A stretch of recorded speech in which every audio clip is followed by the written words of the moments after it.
Here we have another cassette.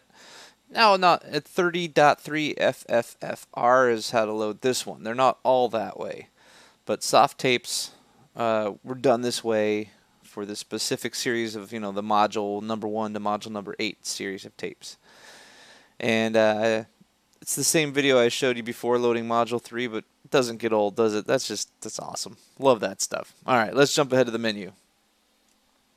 All right, I covered Awari on a different video, so I'm going to just jump to Towers of Hanoi, which I've always liked this game. You got to move a stack of rings from one tower to another. This one I have never seen. This is 8 rings, so we just moved 2. This is the 3rd, and then there's still 1, 2, 3, 4, 5 more to go. So every time you add an additional ring, it doubles basically the moves, because you think you have to do all the moves you did up to that point and then the whole stack again. But you see what I'm doing here. There we go. I've already moved 4 of them to the correct tower. Now the 5th one. So every time you add one more ring, I got to move all 4 from tower 3 back down to tower 2. And so everything I did to just move to tower 3, I have to do again now to move it down to tower 2. But you can see there's a method to it. Yep, there we go. 3 to 2.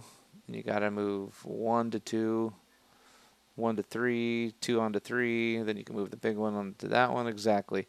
So I've seen everything from a 4 stack, which is really quick and easy, to a 7 stack is the usual Towers of Hanoi puzzle. And this one has 8. And so you'll see I always pause at this point, because you actually have to alternate in your mind the rings that you're trying to move, so that you know you'll end up with, when you get down to the bottom of the stack on 2, for example, you'll know that it's going to move to tower 3 properly. So I know it's more confusing to probably explain than to just do it if you've ever done it before, but you can see how this works. If you want to get a little more into it, try it yourself. But it's a very standard puzzle, and yeah, I took the challenge of 8. It's not like it's more difficult than 7. It just takes longer, because every time you add a ring, it's basically 2 to the power of however many rings you have minus 1. So, for example, to do a stack of 5, it's 2 to the 5th power, which is 4, 8, 16, 32 minus 1, 31 moves for 5. 63 moves for 6, 127 moves. This is the minimum amount of moves. 127 moves for 7, which I've done. So the minimum amount of moves you'd actually be able to solve this version of Towers of Hanoi is 255. And I do not think I did it, so I'm going to jump ahead to the ending here. Okay, and we're down to a few final moves. So you got to put 2 on 3. So you can move the 2nd ring over there and the 3rd ring onto 3. There we go. And final move. And there you go, 263. So I remember making a couple mistakes right in the middle, and it's just because after 200 some moves, your concentration starts to wane.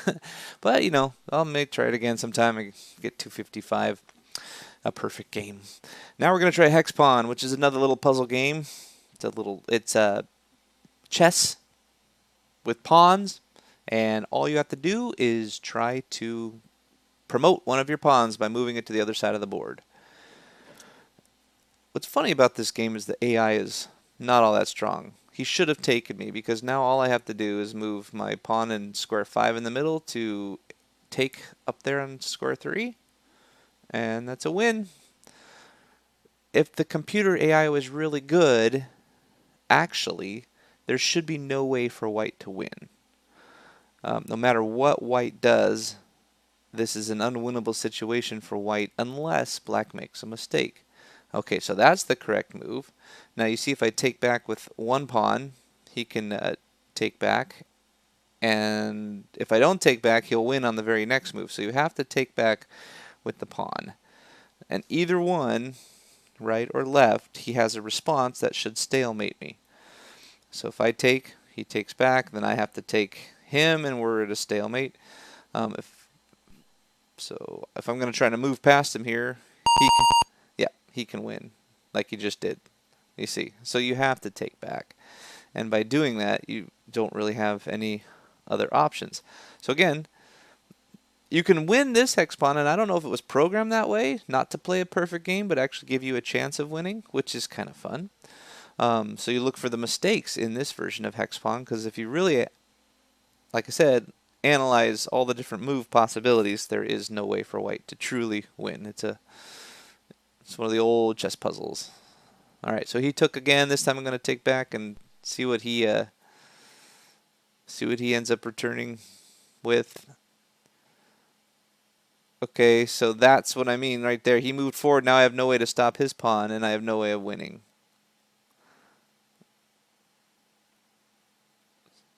So that's a mistake on white's part, because you truly want to get a stalemate. But I mean, you want a no-win situation is really what you're shooting for. Now this is my only move left, and he can win simply by moving the black forward. So I should have made a mistake, but there you go. Failed AI. He took back instead, and now I can move my pawn across to win. Alright, let's give the computer one more try, and I'm going to actually move one of the side pawns, which usually would lose white if the computer knew what they were doing. Because as you can see here, they can take back, and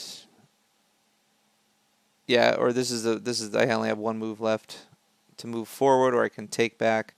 So we'll take back and see how he responds, because he made a mistake. He has to take back normally on the first move, because now he's it's just so weird. He should have stalemated, but he didn't, so now I move forward and win. So anyway, it's fun to fool around with, but it's just like an introduction to the Hexpawn idea, and there's all sorts of variations and stuff in the chess world that you can get into, but I thought that was a fun little game to just test a little bit of a knowledge, and they made it winnable, so that can be kind of fun. And there you go. That's Softape's module number 3. Look for that other video with Awari, but I covered the two kind of puzzly games, Towers of Hanoi and Hexpawn. So thanks for watching.